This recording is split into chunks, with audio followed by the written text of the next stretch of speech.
confirm that you understand the consequences of your extrajudicial confession. Hindi naman alam kung hindi naman ito korte. So I understand, Mr. President. That's why we call it extrajudicial confession. It is not a confession. It is a statement coming from the mouth of a mayor or a president at that time. It is not a confession. You are characterizing the word. Mali, ma'am. The only one Do not characterize that as wrong. what conspiracy theory is all about. Please educate us, Mr. President. Kala ko ba magaling ka? But I nagpapa-educate may ka have ngayon. some lapses already, but I will give you the definition of a conspiracy to commit a crime when two or more persons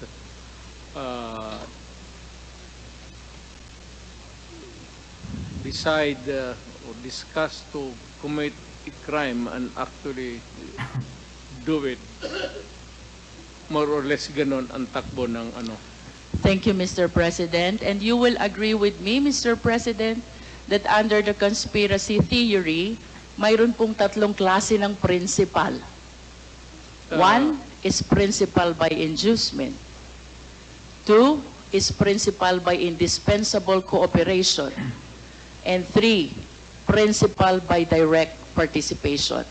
Style ni Luis Being a Tro. long-time prosecutor, Mr. President, can you please enlighten us on this? Pasasabayin ka muna. Well, tapos mag-question one is agad ng, yung induce. you know, para Could madali be ka.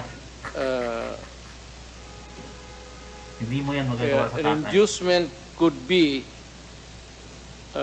money usually, or inducement by a woman to a man to kill her husband so that they can live forever happily ever after.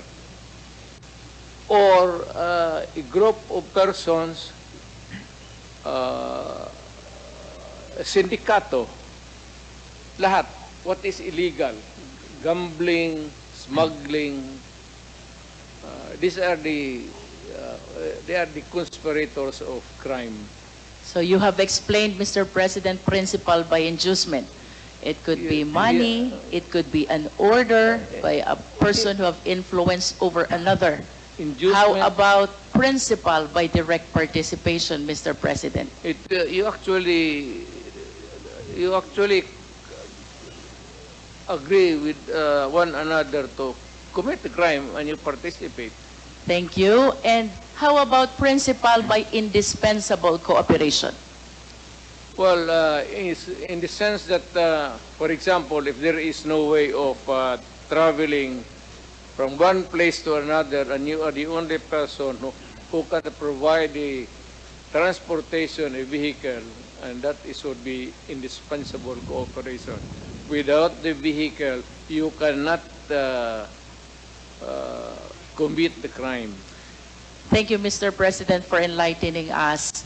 Going back to your statement that you are taking full legal responsibility to all the victims of war on Ayun drugs, na, ayun both na. legal and illegal. Magtatanong na. It is my humble submission, Mr. Chair, that the former president can be considered liable for all these crimes under the theory of conspiracy by being a principal by inducement. I wish to manifest, Mr. Chair, that without the order, without the reward, these police operatives Style mo, Luis should Tro. not have resulted Luma to na. killing a huge number of victims of war on Ipapakagit ka muna drugs. niya sa mga Beg to disagree with your premise, ma'am. I understand, Beg Mr. to President, but that disagree. is a manifestation. Yes, but you know, Thank you, a Mr. police is President. supposed to do his duty. He goes to school for 2 years. He receives instructions to how to go about his duty, and we have to give the presumption of regularity. That's a principle of law. Thank you, Na Mr. President. Pag every time na may ginawa kaya, in your favor is the principle of regularity Presumption in the of performance regularity of duty. of performance of official duty, Mr. President. I beg Thank you to for your disagree. enlightenment. Ah, Mr. President, nagmamagaling-galingan I kasi ito sa Kongreso, wish itong Luis to Soto. ask, with all due respect, considering your statement of taking full legal responsibility, both to legal and illegal activities, can Well- I equate this statement of yours to an extrajudicial confession of guilt? Well, in a sense, yes. Wala na akong magawa eh. Are you saying yes, Mr. President? Yes, because I ordered the campaign against the drug Tama. syndicates. At kung anong ginawa nila, whether illegal or not, it was ako ang nag-utos. In that sense, I take that responsibility of their actions. Wala akong magawa eh. Commander ako, nag-utos ako. Hindi Puntahan magiging- ninyo yan. Just like a commander, or not a military, police, iutusan mo. Pag may nangyari dyan, magkabulyaso, whether right or wrong, iyo yan. Iyo talaga yan. Kung hindi ka naman bobo na mayor, hindi mo iwanan yung tao na inutusan mo.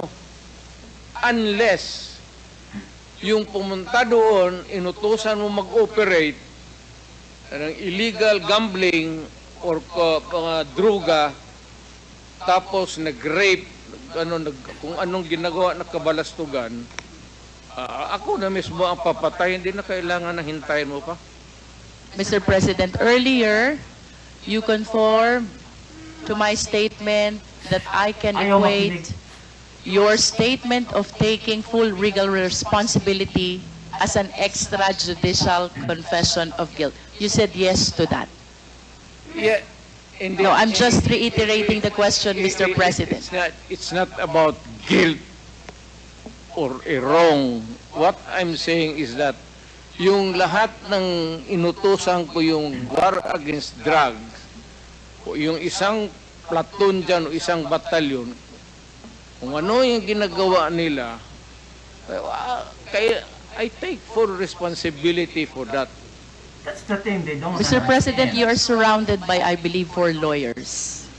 Hindi ko na kailangan, ma'am. Because I you can are a take- lawyer I can yourself. take of myself. I can take care of myself. Yeah. And of course, you understand the Sampal. elements of an extrajudicial confession. Yes. You confirm that you are of sound mind. Not only that, body Anong klaseng tanong yan? Yes. as well. You confirm that your statement is voluntary. Yes. And of course, you confirm that you understand the consequences of your Confirm. extrajudicial confession. Hindi naman alam ko hindi naman ito korte. So I understand, Mr. President. That's why we call it extrajudicial confession. It is not a confession, it is a statement coming from the mouth Ma. of a mayor or a president at that time. It is not a confession. You are characterizing. Ayun. Mali, ma'am. The only one, Do not characterize that. Kasi wrong. Mr. President, Policy yan. the only one that is missing among these elements is that it should be in writing. Eh, what? And my question will you be willing to translate into writing the statement that you earlier said? Hindi na nga ako marunong, yung pirma ko noon, hindi na nga pirma ko ngayon. But of course, you have a lawyers to help and assist you. Prepare this written document. Hindi ko na kailangan yan. Babait ko pa writing. Dito na ngayon. It's documented by the records here. Magtanong na kayo ng magtanong. Ano? Anong gusto mong tanongin? Kriminal?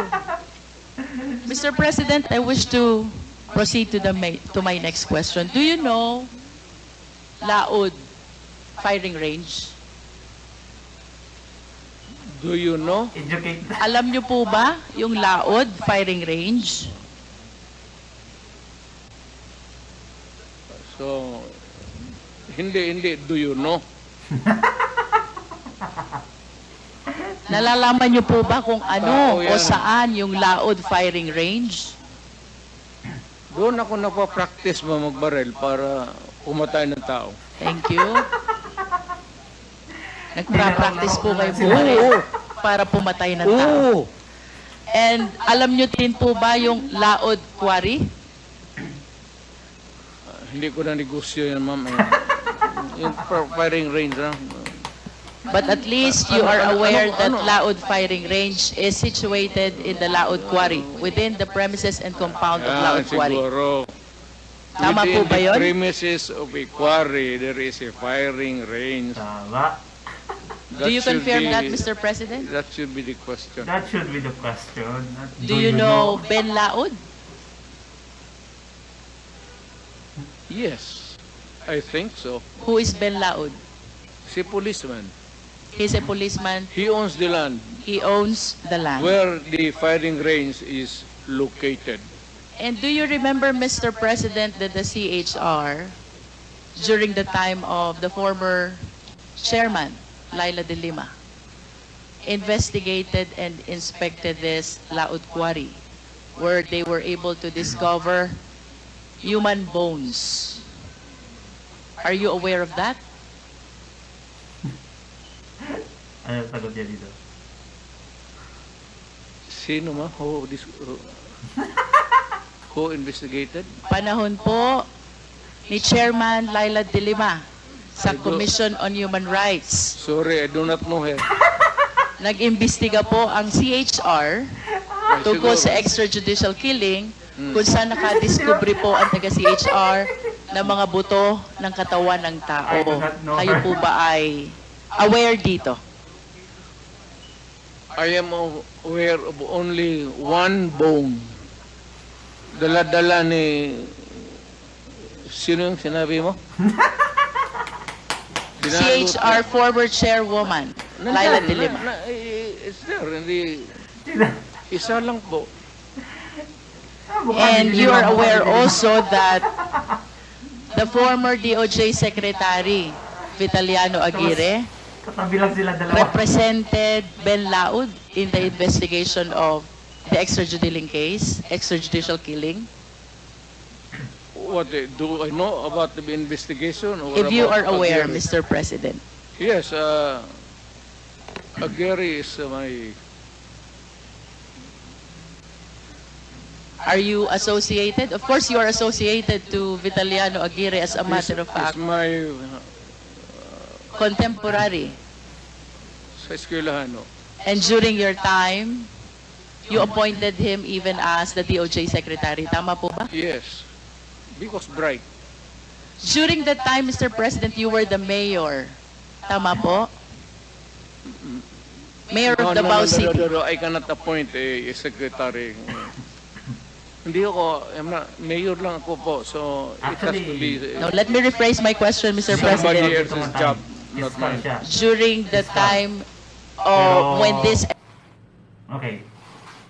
Anyway, guys, ayun, sabon na sabon si Luistro. Kasi itong si Luistro, nagmagaling-galingan yan sa Congress eh. Every time na may mga witnesses, may mga resource persons, grabe magtanong yan. Papasakayin ka muna, tapos biglang, tanong na, against sa, ganun niya magtanong, pa-yes-yes ka muna, pagkatapos, biglang tanong na against sa, sinabi mo na nag-agree ka.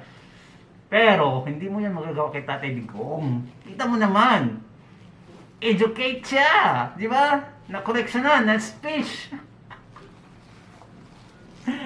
Nasabunan. Kaya, yun. I really love Tatay Digong. Tagal ko na tong, gustong magkausap tong dalawa.